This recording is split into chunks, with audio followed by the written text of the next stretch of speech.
أشرف الأنبياء والمرسلين وعلى آله وصحبه أجمعين.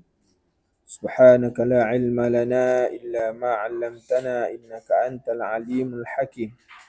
ولا حول ولا قوة إلا بالله العلي العظيم. اللهم لا سهل إلا ما جعلته سهلا وأنت تجعل الحزن إذا شئت سهلا. أما بعد. عن أبي أمامة قال سمعت رسول الله صلى الله عليه وسلم يقول اقرأوا القرآن فإنه يأتي يوم القيامة شفيعا لأصحابه. اقرأوا الزهرواني البقرة وسورة آل عمران فإنهما تأتيان يوم القيامة كأنهما غمامتان أو كأنهما غيايتان أو فرقان من طير صواف تحاجان عن أصحابهما اقرأوا سورة البقرة فإن أخذها بركة وتركها حسرة ولا تستطيعها البطلة.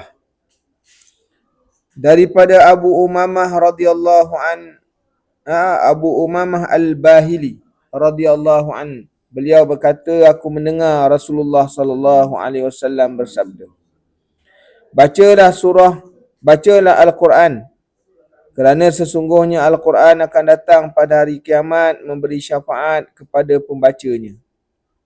Bacalah dua surah yang bercahaya, iaitu surah Al-Baqarah dan surah Ali Imran, kerana kedua-duanya akan datang pada hari kiamat seolah-olah dua gugusan awan atau dua naungan atau dua kumpulan burung yang mengembangkan sayapnya. Lalu kedua-duanya membela para pembacanya. Bacalah suratul Baqarah kerana membacanya merupakan satu keberkatan, meninggalkannya merupakan satu penyesalan, dan para tukang sihir tidak mampu menghadapinya. Jadi ini hadis yang panjang yang disebut oleh Al-Imam Muslim tentang kelebihan baca Quran dan membaca dua surah dalam Quran. Jadi Al-Quran ini seperti mana yang disebut oleh Nabi SAW, syafi'un musyaffa'. Dia syafi'un musyaffa'. Dia boleh memberi syafaat kepada pembaca, kan? Di akhirat kelak lah. Jadi yang disebut sebagai pembaca ni, dia merujuk kepada pembaca, penghafaz, pengamal yang menjadikan Quran sebagai panduan. Ya. Itu orang yang dikatakan dapat syafi'un musyaffa', kan? Mendapat syafaat daripada Al-Quran. Al-Munawi menjelaskan bahawa apa yang dimaksudkan oleh Nabi bukanlah Al-Quran itu datang dalam bentuk lelaki, burung, awan dan sebagainya. Tapi yang dimaksudkan dengan yang dimaksudkan ialah ada pahala yang layak diberi kepada mereka yang membaca dan beramal dengan dia. Maksudnya orang yang baca Quran ini Allah Ta'ala bagi pahala. Seperti mana yang kita sedia maklum, man qara'a harfin min kitabillah falahul hasanat fal hasanatu bi asyri amsalihha.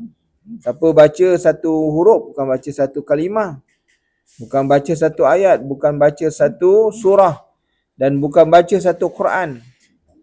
Nabi sebut man qara'a harfin, makna satu huruf, falahul hasanat, baginya satu kebajikan, fal hasanatu bi asyri amsalihha, kan? Jadi satu huruf sama dengan 10. Jadi nak menunjukkan itu ialah dari sudut pahala. Maka pahala-pahala ini nanti akan datang dalam bentuk lelaki. Pahala Quran yang kita baca huruf demi huruf ni Allah Ta'ala jasadkan, akan dibentuk dalam bentuk manusia, dan akan datang kepada orang yang membaca waktu dia dekat atas dunia, maka menjadi hujah di depan Allah Ta'ala. Dia datang Quran, datang kepada Allah Subhanahu Wa Ta'ala sebagai hujah. Dia Quran ni dia boleh jadi dua. hujjatulaka wa hujjata alaika. Sama ada dia menjadi peguam bela kepada engkau atau dia mendakwa engkau. Dia antara dua lah. Kita baca Quran ni besok dia antara dua. Sama ada jadi peguam cara ataupun kita akan dibicarakan oleh Quran. Tu yang di antara dua, kan? Maka pahala-pahala ini nanti akan datang dalam bentuk lelaki yang menjadi hujah di hadapan Allah, dan ia juga menjadi seperti awan yang menaungi para pembacanya dari kepanasan di akhirat. Jadi orang berada di padang mahsyar ni, besok matahari didekatkan sejengkal atas kepala. Jadi orang yang baca Quran ni dia ada awan, ada naungan. Awan matahari tak boleh lepas, cahayanya tak boleh melepasi orang yang baca Quran. Kerana apa? Ada naung. Macam kita kalau pakai apa ni, pakai payung, kan? Maka payung tu adalah sebagai penaung. Jadi orang yang baca Quran tu begitu. Besok di akhirat, di padang mahsyar, orang tak boleh elak daripada kepanasan matahari. Ada yang tenggelam, sekadar peluhnya sekadar tumit, ada sekadar betis, ada sekadar peha, kan? Maka orang Quran diberikan keistimewaan. Maka sesiapa yang mengamalkan membaca surah Al-Baqarah dan Ali Imran, kan? Pada hari kiamat nanti akan datang mendapat naungan kedua surah ni. Baca surah Al-Baqarah dan surah Ali Imran, kan? Siapa yang mengamalkan. Bukanlah maksudnya kita baca mesti satu hari habis. Mana tiap-tiap hari baca. Besok baca 5 ayat, satu surah, satu muka, kan? 2-3 helai, kan? Jadi orang yang mengamalkan, menjadikan hizib sebagai zikir surah Al-Baqarah dan surah Al-Imran ini, dia besok dekat akhirat dia akan dapat naungan dua surah. Kerana surah Al-Baqarah dan Al-Imran ini disebut sebagai Zahrawani, dua surah yang bercahaya, Zahrawani. Maka Ibnu Hajar mengatakan kedua surah ini datang seperti mana gugusan, menggambarkan perlindungan pembelaan yang Allah anugerahkan kepada mereka yang sentiasa membaca dan mengamalkan keduanya.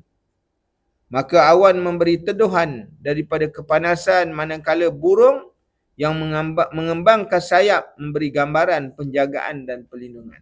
Ini kelebihan orang beramal dengan surah Al-Baqarah dan surah Al-Imran. Membaca dan menghayati kedua surah ini membawa berkat dalam kehidupan di dunia dan akhirat. Keberkatan meliputi ketenangan jiwa, keluasan rezeki, kemantapan iman, ganjaran pahala yang melimpah. Ini masuk berkat lah. Siapa baca surah ni, Allah Ta'ala bagi berkat dalam bentuk jiwa je jadi tenang. Dia ada ketenangan jiwa. Allah Ta'ala luahkan rezeki. Diberikan kemantapan iman.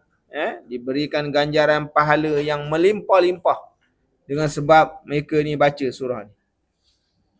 Maka orang yang tidak membaca Al-Quran akan menyesal.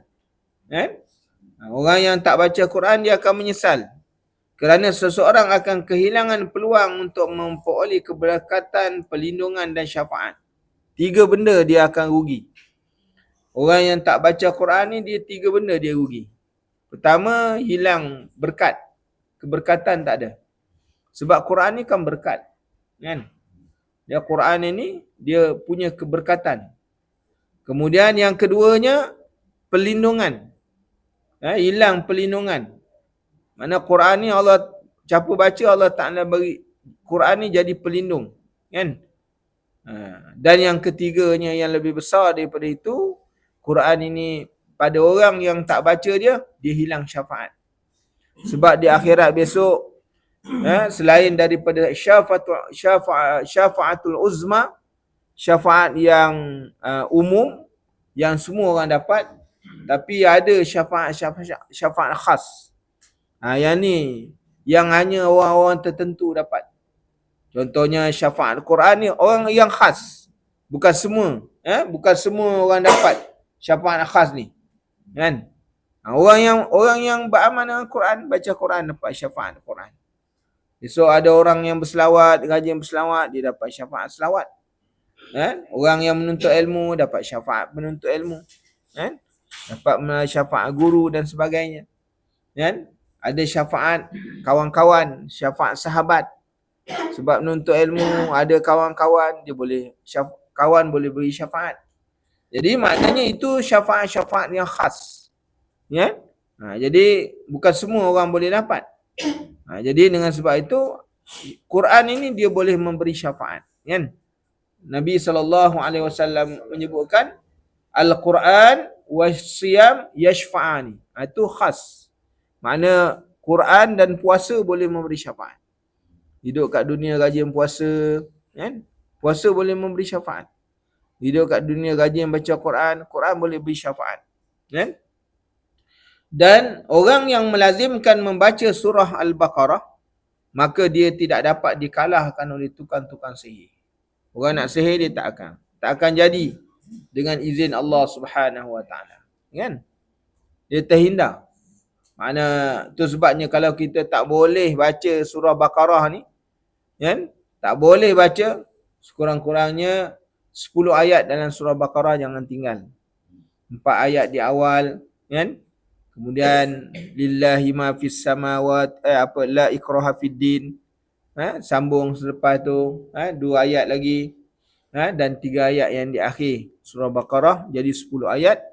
Maknanya kalau tak boleh baca surah Baqarah keseluruhan, 10 ayat jangan tinggal. Kemudian kalau tak boleh juga, jangan tinggal ayatul kursi. Tak boleh juga, baik jalan. Kan? Itu. Kalau ayat kursi pun tak boleh baca juga, tak tahu nak sebut, kan? Jadi ini kehebatan surah Baqarah. Kan? Surah Baqarah itu sebabnya siapa yang lagi banyak dia baca suratul kursi, ayatul kursi, mana dia itu adalah pagar kehidupannya. Dia kalau dia baca ayatul kursi, dia memagar diri. Kalau dia masuk dalam rumah, dia baca ayatul kursi, dia memagar rumah. Itu ayat memagar rumah. Orang dulu kalau baca, kan? Kalau kita nak pagar rumah macam tu lah. Rumah kita selalu gangguan ke, baca ayatul kursi. Baca daripada hujung sana, gerak baca, habis sambung lagi sampai bertemu tu. Kan? Tu cara nak pagar rumah atau pagar bilik. Baca ayatul kursi lah. Kan? Jalan-jalan. Tak payah garam. Garam masuk dalam kuah. Kan? Bombazir benda. Baca ayatul kursi. Kalau nak baca Yasin takut panjang. Boleh juga pagar dengan surah Yasin, boleh. Tapi baca, kalau tak boleh nak jalan, isyarat je.